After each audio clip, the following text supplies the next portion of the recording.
Hi everyone, welcome back to a brand new episode Take This Week. My name is Apulak. Hope all of you are keeping well.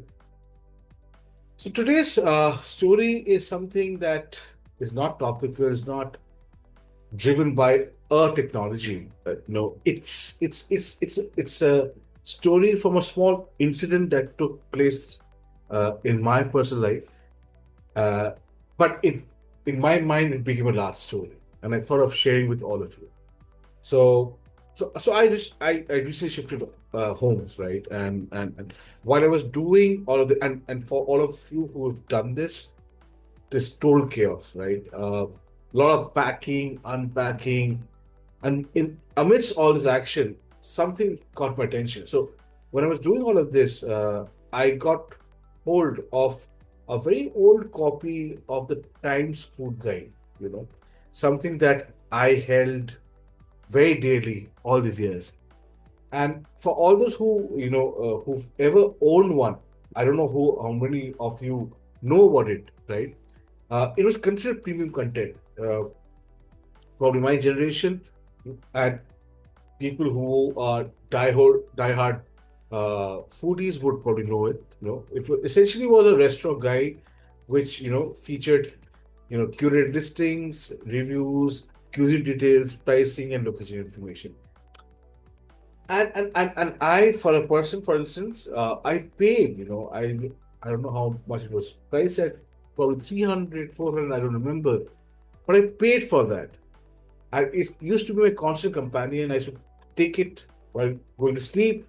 I should have a book in my hand. I should have the textbook guide. I should go through it and probably plan my weekend outings based on that, because back then discovering a good restaurant was not so easy to understand. You couldn't simply search the best biryani or the best pasta near me and get hundreds of options available. That was not available. So information was key and was valuable, right? So, but if you think of it, if you take the entire context to today, these kind of businesses are probably not relevant to the masses. Let it alone be important for someone to pay a premium for this. So today I want to discuss this exact shift. Call it a case of serendipity, but this is how this story caught my attention. No. So if you look closely, businesses like the Typescript Guide were unique at their time. Because back then, several industries and companies were built around organized information, whether it was restaurant listings, travel, television schedules, local business listings, or city directories. These companies became important because access to reliable information was limited, right?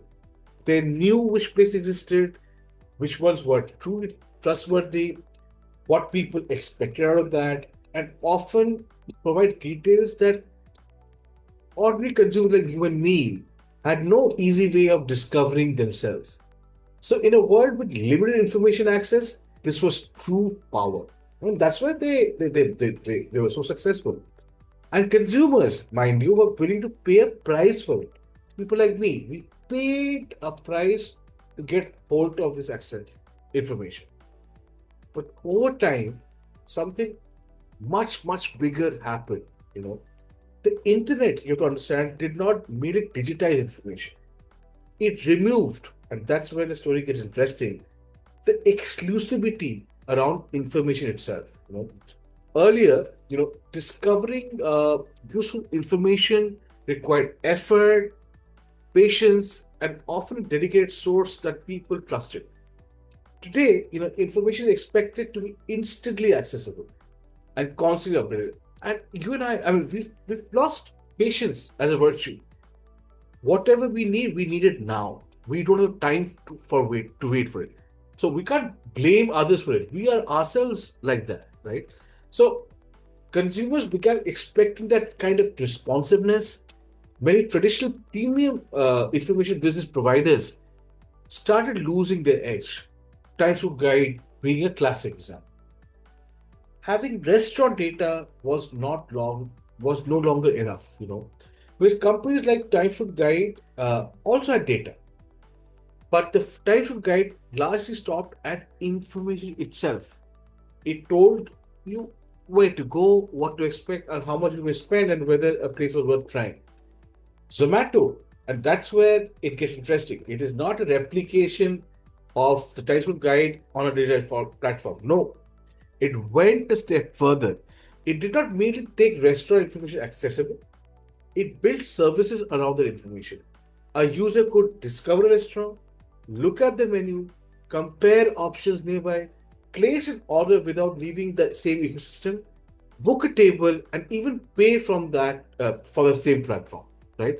So, in that sense, if you think of it, Zomato did not just digitize the food guide; it expanded the role of information itself, which, in my personal opinion, is disruptive, right? So once everything sat inside the same ecosystem, the value of the platform changed completely. This is why Zomato's market valuation is so interesting. The market is not merely valuing a food delivery company; then it will be very very small. It is valuing a deeply sticky urban consumption habit.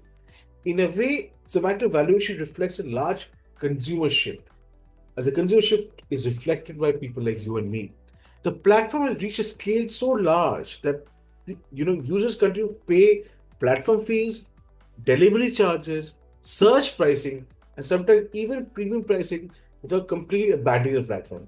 This is akin to reaching critical mass in the case of a nuclear reaction. I speak about nuclear reaction very closely because you know all of those who have heard, spoken, learned about nuclear reaction, a nuclear reaction of fission or fusion only takes place when it reaches critical mass. That's what I'm talking about. So if you ask me, Zomato story tells me something much more about innovation. Innovation by itself is not always enough. Food delivery as a concept was not new, right? Domino was already there, delivering pizzas much before Zomato came into being, right? But even restaurant information was not new. Zomato was once mocked, I remember, by the CEO of housing.com as a company that had quote unquote scanning menus for years and doing no innovation. But that criticism missed a larger shift. You know, Zomato's real innovation was not the menu card; it was aggregation. It understood that India did not need one more restaurant directly. It needed a platform where discovery, choice, ordering, payment, delivery, and feedback could sit together. This is where outcome became disruptive. The idea may have looked simple from the outside, but once enough consumers and restaurants enter the same system, the platform started creating its own gravity. I'll give you a smaller example. It's akin to credit cards. The buyer gets all the advantages. What about the seller? The seller has to follow the norm because the credit card gets so many buyers to its footsteps, right? So, yes, uh, for Zomato, this was disruptive beyond means. This is what we call as a power of critical mass. At some point, the platform stops being merely a channel. It becomes a market in itself, and what Zomato very successful has become. So, if you ask me, probably the largest lesson in the Times of Guide versus Zomato story is this: sometimes the idea itself may not look disruptive, and Zomato has had a lot of backlash for that. The out can still be right, and the valuation of Zomato suggests that. I was just as of today was reading about uh, another company called Urban Club. Its valuation, its pre-IPO valuation is close to around 14,000 crores. Gives you so much to think about.